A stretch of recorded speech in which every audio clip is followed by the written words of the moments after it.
नमस्कार किसान साथियों, इंडियन टेक्निकल फार्मिंग चैनल में आज आपका स्वागत है, जहां पर बात होती है केवल और केवल किसान की। मेरा नाम दलबीर है और मेरे इस यूट्यूब चैनल में आपका स्वागत है। मेरे इस यूट्यूब चैनल का नाम इंडियन टेक्निकल फार्मिंग है और आज मैं आपके लिए खेती से जुड़ी एक नई वीडियो लेकर आया हूं। इस वीडियो में आज मैं आपको बताता हूं कपास की वैज्ञानिक खेती कब और कैसे करें, जिससे कि हमें फसल की अच्छी पैदावार व अच्छी इनकम प्राप्त हो। और कपास की बिजाई के समय कौन कौन सी सावधानी रखें, जिससे कि बीज का अंकुरण 100% तक हो, जिससे कि हमें कम खर्च व कम समय में ज़्यादा से ज़्यादा फसल की पैदावार प्राप्त हो, जिससे कि हमें एक अच्छी इनकम प्राप्त हो। आज हम बात करते हैं कि कपास की वैज्ञानिक खेती करने का उपयुक्त समय कौन सा है। कपास की खेती करने के लिए खेत का चुनाव। कपास की वैज्ञानिक खेती करने के लिए मिट्टी की जांच। कपास की वैज्ञानिक खेती करने के लिए पानी की जांच करवाना क्यों जरूरी है। कपास की वैज्ञानिक खेती करने के लिए भूमि की कैसी होनी चाहिए। कपास की खेती के लिए जलवायु कैसी होनी चाहिए। कपास की खेती के लिए किस तरह खेत की तैयारी करें। कपास की खेती के लिए फसल पद्धति या फसल चक्कर। कपास की वैज्ञानिक खेती करने के लिए किस प्रकार के बीज का चुनाव करें, किस कौन कौन सी बीज की उन्नत किस्में हैं, बीज का उपचार किस तरह से करें, बीज की मात्रा कितनी ज़रूरी है। कपास की वैज्ञानिक खेती करने के लिए फसल की बुआई का समय। कपास की वैज्ञानिक खेती करने के लिए जल, कीट व रोग का प्रबंधन क्यों जरूरी है। कपास की वैज्ञानिक खेती के लिए कौन कौन से स्प्रे करें। इस वीडियो को अंत तक जरूर देखें ताकि आपको खेती से जुड़ी सभी जानकारी प्राप्त हो। अगर आप चैनल पर नए हो तो वीडियो को लाइक, शेयर, कमेंट व चैनल को सब्सक्राइब जरूर करना, ताकि अन्य किसानों को खेती से जुड़ी सभी जानकारी प्राप्त हो और आने वाली वीडियो की नोटिफिकेशन आपको मिलती रहे। चलिए वीडियो को स्टार्ट करते हैं। कपास रेशे वाली नकदी फसल है, इसे सफ़ेद सोना भी कहते हैं। भारत में कपास एक महत्वपूर्ण फसल है। भारत में कपास की खेती सर्दियों से चली आ रही है, जिसका उल्लेख ऋग्वेद में भी मिलता है, जो यह दर्शाता है कि भारतीयों का कपास से वस्त्र बनाने का ज्ञान प्राचीन काल से ही रहा है। भारत विश्व का दूसरा सबसे बड़ा कपास उत्पादक देश है, जिसे पहले नंबर पर चीन आता है। कपास में एक तरह का फल होता है जो बोल्स कहलाती है। ये चिकने और हरे पीले रंग के होते हैं। फल के अंदर बीज और कपास की रेशा होती है। भारत में कपास की खेती सबसे अधिक महाराष्ट्र, मध्य प्रदेश, गुजरात, आंध्र प्रदेश और राजस्थान में होती है। कपास की खेती के लिए नंबर 1 उपयुक्त समय। नंबर 2 कपास की खेती के लिए खेत का चुनाव। नंबर 3 मिट्टी की जांच। नंबर 4 पानी की जांच। नंबर 5 कपास की खेती के लिए भूमि। नंबर 6 जलवायु। नंबर 7 खेत की तैयारी। नंबर 8 फसल पद्धति या फसल चक्कर। नंबर 9 कपास की खेती के लिए बीज का चुनाव, बीज की उन्नत किस्में, बीज का उपचार व बीज की मात्रा। नंबर 10 फसल की बिजाई या फसल की बुआई। नंबर 11 फसल की बुआई सिंचित तथा असिंचित क्षेत्रों में। नंबर 12 खरपतवार की रोकथाम। नंबर 13 30 दिन बाद सिंचाई, फिर निराई, फिर गुड़ाई, फिर 30 दिन बाद सिंचाई या फिर वर्षा आधारित, फिर खाद का प्रबंधन, फिर जल का प्रबंधन, फिर कीट व रोग का प्रबंधन। मोनो, टाटा, आसाटाप, इमिडाक्लोप्रिड इत्यादि का स्प्रे करें। फल फूलों की वृद्धि के लिए प्लानोफिक्स कल्टार जैसे टॉनिक का ही इस्तेमाल करें। फिर चुनाई। नंबर 1 उपयुक्त समय। कपास की बिजाई का उपयुक्त समय अप्रैल व मई महीना होता है। बाजार में कपास की बहुत सी वैरायटियाँ उपलब्ध होती है। अप्रैल महीने में बिजाई के लिए अगत्य वैरायटी व 15 मई के बाद हम पछेती वैरायटी का ही चुनाव करते हैं।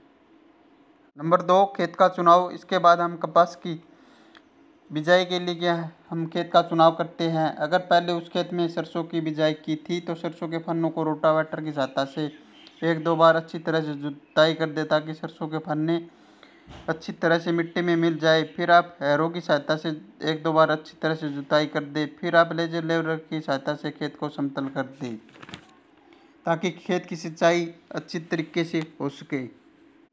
नंबर 3 मिट्टी की जांच। सबसे पहले अपने खेत की मिट्टी की जांच करवा लें, जिससे हमें यह पता चल जाता है कि मिट्टी में किन किन पोषक तत्वों की कमी है और खेत की मिट्टी किन किन फसलों के लिए उपयुक्त है, और इस मिट्टी में कौन कौन सी फसलें उगाई जा सकती है, जैसे गेहूँ, चना, अरहर, सरसों, राया, बरसीन, गन्ना, आलू, मक्का, बाजरा, कपास इत्यादि। मिट्टी की जांच से हमें यह पता चल जाता है कि इसका पीएच मान कितना है। पानी की जांच। अगर आप फसल की बिजाई के लिए नहरी पानी का इस्तेमाल करते हो तो यह सभी प्रकार की फसलों के लिए अच्छा है और इसमें बीज का गुण 100% तक हो जाता है।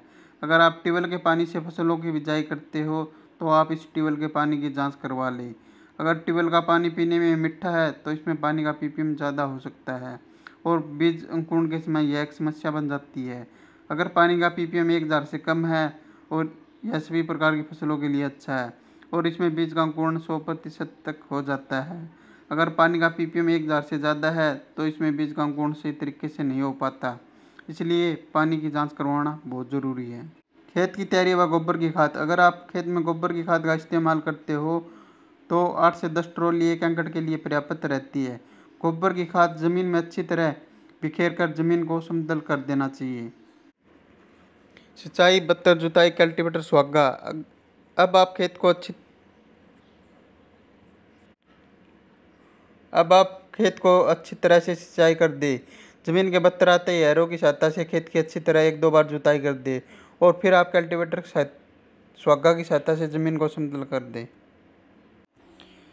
कपास की खेती के लिए भूमि। कपास की खेती को सभी तरह की जमीन पर की जा सकती है, फिर भी दोमट मिट्टी भूमि को कपास की खेती के लिए सबसे सर्वोत्तम माना गया है। बलुई जमीन, क्षारीय भूमि और कंकड़ से भरी हुई जमीन पर कपास की खेती नहीं की जा सकती है। भूमि की तैयारी करते समय सबसे पहले खेत की जुताई लगभग 25 सेंटीमीटर गहरी करनी चाहिए।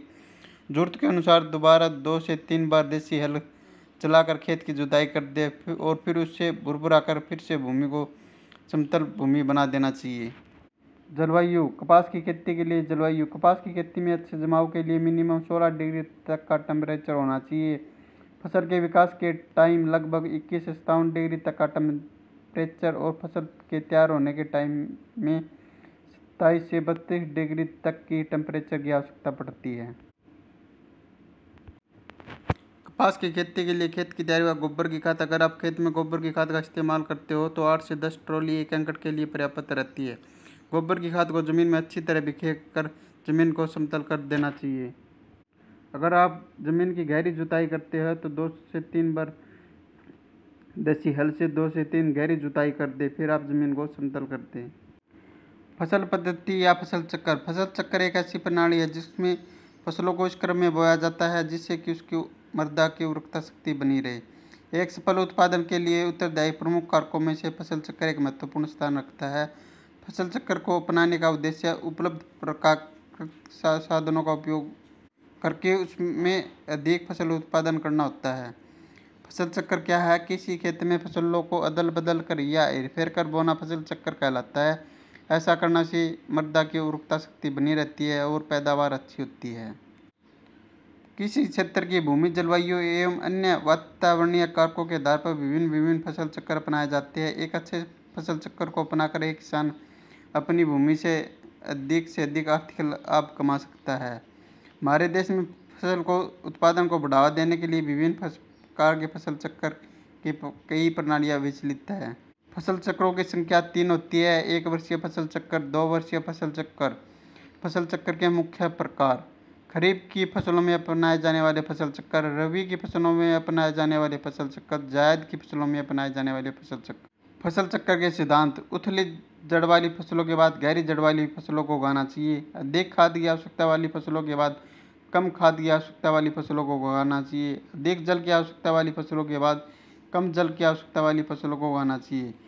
फलीदार फसलों के बाद अफलीदार फसलों को उगाना चाहिए। कृषि साधनों का उपयोग समतापूर्वक ढंग से करना चाहिए। भूमि कटाव से प्रभावित क्षेत्रों में फसल चक्र में आच्छादित फसलों का समावेश होना चाहिए।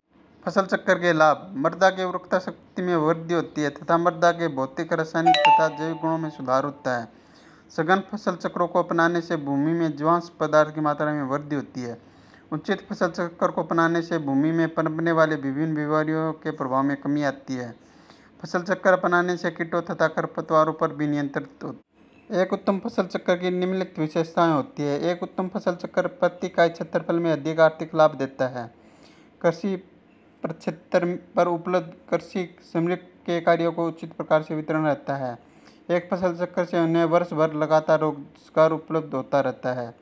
भूमि की किस्म, धरातल तथा इसके प्रयोग को ध्यान में रखकर फसलों का समावेश एक अच्छे फसल चक्र की मुख्य विशेषताएं होती है। फसल चक्र में दलहनी फसलों को सम्मिलित करना चाहिए, जिससे भूमि में नाइट्रोजन तथा जीवाश्म पदार्थों की वृद्धि होती है। ऐसी फसलों को उगाना चाहिए जिसके फसलों के रोग तथा उनमें लगने वाले कीड़ों आदि पर प्रभावशाली नियंत्रण संभव हो सके। फसल चक्र में अधिक लाभ देने वाली फसलों का समावेश करना चाहिए। जिन क्षेत्रों में मृदा कटाव की समस्या होती है वहाँ पर आच्छादन फसलों को उगाना चाहिए। इन फसलों की भूपरीक्षण संबंधी आवश्यकताएं कम से कम होनी चाहिए। कृषि प्रक्षेत्र पर गहरी जड़ वाली तथा उथली जड़ वाली फसलों का समावेश फसल चक्र में करना चाहिए। पशुओं को चारे की आपूर्ति के लिए चारे वाली फसलों को सम्मिलित करना भी आवश्यक होता है। कपास की खेती के लिए बीज का चुनाव, बीज की किस्म या वैरायटी, बीज का उपचार तथा बीज की मात्रा। हमें अपने खेत में फसल की बिजाई करते समय ऐसे बीज का चुनाव करते हैं जो अपने क्षेत्र या एरिया के हिसाब से ठीक हो।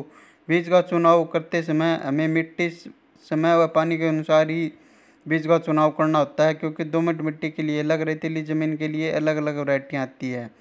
बीज की वैरायटी, हमें एक ऐसी वैरायटी का चुनाव करना होता है जो हमारे क्षेत्र व ज़मीन व पानी के हिसाब से ज़्यादा उत्पादन देती हो। हमें एक ऐसी कंपनी के बीज का चुनाव करना होता है जो कंपनी सरकार के द्वारा रजिस्टर्ड हो, जैसे राशि, यूएस इत्यादि। बीज खरीदते समय बीज का पक्का बिल अवश्य लेना चाहिए, जिससे कि बीज के डुप्लीकेट होने के चांस कम होते हो। बीज का चुनाव, हम बीमारी की रोकथाम के लिए हम बीज का उपचार करते हैं, जिसे हम FIR भी कहते हैं, जिससे हम फंगिसाइड, इंसेक्टिसाइड व राइजोबियम कल्चर भी कहते हैं। सबसे पहले हम बीज को फंगिसाइड दवाइयों से उपचार करते हैं, जिसे हम फंगस की रोकथाम के लिए करते हैं। फिर हम इंसेक्टिसाइड से उपचार करते हैं, जिसे हम इंसेक्ट की बीमारी की रोकथाम के लिए करते हैं। फिर हम राइजोबियम कल्चर से उपचार करते हैं, जो कि हमारी पैदावार बढ़ाने में मदद करता है। बीज की मात्रा, हम कपास की बिजाई के लिए एक खेत में 2 पैकेट की बिजाई करते हैं। बिजाई, अब आप मशीन की सहायता से खाद व बीज की बुआई एक साथ कर सकते हो। हमें बीज की बिजाई सुबह या शाम के समय ही करनी चाहिए। बिजाई के समय में लाइन से लाइन की दूरी 3 फुट व बीज से बीज की दूरी 1 फुट व बीज की गहराई 8 से 10 सेंटीमीटर रखनी चाहिए। बिजाई के समय बीज गिल्ली मिट्टी में ही डलना चाहिए और इसके ऊपर 5 से 6 सेंटीमीटर जमीन की परत चढ़ जानी चाहिए। फसल की बुआई तथा असिंचित क्षेत्रों में, अगर आप फसल की बिजाई नहरी पानी से करते हो तो इसे हम सिंचित क्षेत्र कहते हैं। अगर आप वर्षाधारित क्षेत्रों में कपास की खेती करते हो तो इसे हम कपास की खेती असिंचित क्षेत्रों में कहते हैं। कपास की खेती सिंचित तथा असिंचित दोनों क्षेत्रों में की जाती है। सिंचित क्षेत्रों में इसका उत्पादन ज़्यादा होता है, असिंचित क्षेत्रों में इसका उत्पादन कम होता है। यह वर्षा पर निर्भर करता है। खरपतवार की रोकथाम, अगर आप खरपतवार की रोकथाम के लिए स्प्रे करते हो तो पेंडामेलिथियान 30% EC का बिजाई के तुरंत बाद छिड़काव कर दे, इससे खरपतवार नहीं उगेगी। खरपतवार के लिए पेंडामेलिथियान 30% EC को 500 मिलीलीटर दवाई को 250 लीटर पानी में घोल बनाकर 1 एकड़ में इसका स्प्रे कर दे। स्प्रे के समय खेत में नमी होना बहुत ज़रूरी है। कपास की बिजाई के 30 दिन बाद कपास की फसल सिंचाई के योग्य हो जाती है। अब आप खेत की हल्की सिंचाई कर सकते हो। कपास की बिजाई के 30 दिन बाद खेत में खरपतवार भी उगने शुरू हो जाते हैं। सिंचाई के तुरंत बाद आप खेत की निराई व गुड़ाई कर दें। सिंचाई के बाद जमीन के बत्तर आते ही आप खेत में खाद की बिजाई कर दें। 1 एकड़ के लिए 30 किलो DAP, 20 किलो पोटास व 15 से 20 किलो यूरिया की आप बिजाई कर सकते हो। इसके 30 दिन बाद फिर आप खेत की सिंचाई कर दो, या फिर आप वर्षा हो जाए तो खेत की सिंचाई न करें। जल प्रबंधन, कपास की खेती के लिए जल का प्रबंधन होना भी बहुत ज़रूरी होता है, क्योंकि अगर बारिश ज़्यादा हो जाए तो खेत में पानी इकट्ठा हो जाता है, जिससे खेत में ज़्यादा बीमारी आ सकती है। इसलिए जल का प्रबंधन भी होना बहुत ज़रूरी होता है, क्योंकि कपास की फसल ज़्यादा पानी को नहीं मानती है। कपास की खेती के लिए निराई गुड़ाई, पहली निराई गुड़ाई अंकुरण के 15 से 20 या 20 से 25 दिन के बाद करनी चाहिए। वहीं यदि फसल में सिंचाई की जरूरत पड़ रही है तो हल्की सिंचाई करनी चाहिए। इससे कीट व रोग का असर कम रहता है एवं अच्छी पैदावार होती है। कपास की फसल में लगने वाले प्रमुख कीट। गुलाबी सुंडी। कपास की फसल के लिए अगर कोई सबसे बड़ा दुश्मन कीट है तो वह गुलाबी सुंडी है, जो अपना पूरा जीवन उसके पौधे पर बिताता है। यह कपास के छोटे पौधे, कली व फूल को नुकसान पहुंचाकर फसल को नष्ट कर देता है। इसका प्रकोप हर साल होता है। इसका प्रबंधन। इसके नियंत्रण के लिए कोरोमंडल के कीटनाशक फेंडाल 50% इसी का छिड़काव करें। फेंडाल एक बहुआयामी कीटनाशक है। यह कीड़े पर लंबे समय तक नियंत्रण रखता है। इसके अलावा इसमें तेज तीखी गंध होती है, जो वयस्क कीट को अंडा देने से रोकती है। फेंडाल के बारे में अधिक जानकारी के लिए अपने नज़दीकी डॉक्टर से संपर्क करें। सफ़ेद मक्खी। यह कीट दिखने में पीले रंग का होता है, लेकिन इसका सफ़ेद मोम जैसा पाउडर से ढका हुआ होता है। यह पौधों की पत्तियों पर एक चिपचिपा तरल पदार्थ छोड़ता है एवं पत्तियों का रस चूसता है। सफ़ेद मक्खी की रोकथाम। सफ़ेद मक्खी कीट के प्रबंधन के लिए कोरोमंडल का फिनियो कीटनाशक का उपयोग करें। फिनियो में 2 अनोखे कीटनाशकों की जोड़ी है, जो कि 2 विभिन्न कार्यशैली से काम करते हैं। इसके अलावा यह पाइटोटॉनिक प्रभाव से युक्त है, जिसमें कीटों को तुरंत एवं लंबे समय तक कार्य करने की यह सफ़ेद मक्खी के सभी चरणों जैसे अंडा, निप, वयस्क को एक बार में समाधान उपलब्ध करवाता है। इसकी प्रति एकड़ 400 से 500 मिलीमीटर की मात्रा की जरूरत पड़ती है। यह बेहद कोमल कीट होता है, जो दिखने में मटमैले रंग का होता है। महू कीट कपास की पत्तियों को खुरचकर उसका रंग चूस लेता है। इसके बाद पत्तियों पर एक चिपचिपा पदार्थ छोड़ देता है। प्रबंधन। इस कीट की रोकथाम के लिए कोरोमंडल के फिनियो कीटनाशक का छिड़काव करें। यह कीटनाशक कीटों को तुरंत और लंबे समय तक नष्ट करने में कारगर है। तेला कीट। काले रंग का यह कीट पौधों की पत्तियों को खुरचकर उसका रस पी जाता है।